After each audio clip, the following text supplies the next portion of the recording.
Sunday special কি বাজার করেছে আমার বর সেটাই শেয়ার করব। সবার প্রথমে সবাইকে জানাই গুড মর্নিং। কেমন আছো তোমরা সবাই? আশা করছি তোমরা সবাই ভালো আছো। দেখো আমাদের গোলাপ গাছে কত গোলাপ ফুল ফুটেছে। এরকম গোলাপ তোমরাও লাগিও, তাহলে বরের কাছে প্রত্যেক দিন একটা করে গিফট পাবে গোলাপ ফুলের। তো সকালে টিফিনে ঘুগনি রান্না করে নিয়েছি। তারপরে দেখো ভেন্ডি আলু এনেছে, ভেন্ডি আলুর সবজি হবে। ভেন্ডি আলুর সবজি খেতে খুব ভালো লাগে। তারপরে এনেছে মাছের বাজার। চলো মাছে কী এনেছে দেখো।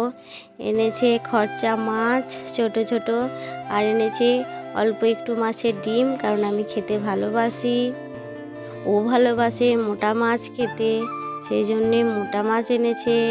আজকে সানডে স্পেশাল চিকেন হয়নি, বাড়িতে দুজন সদস্য আছে, তারা চিকেন খায় না, সেই জন্যে সবারই জন্যই আজকে মাছ রান্না হবে। তো মাছ খেতে আমি আমার বর ভালোবাসি, আমার ছেলে তো মাছ খায় না, তো ওর জন্য আলাদা অন্য কিছু রান্না করতে হবে। তো চলো ছিল আজকে মাছ আর সবজির বাজার। টাটা।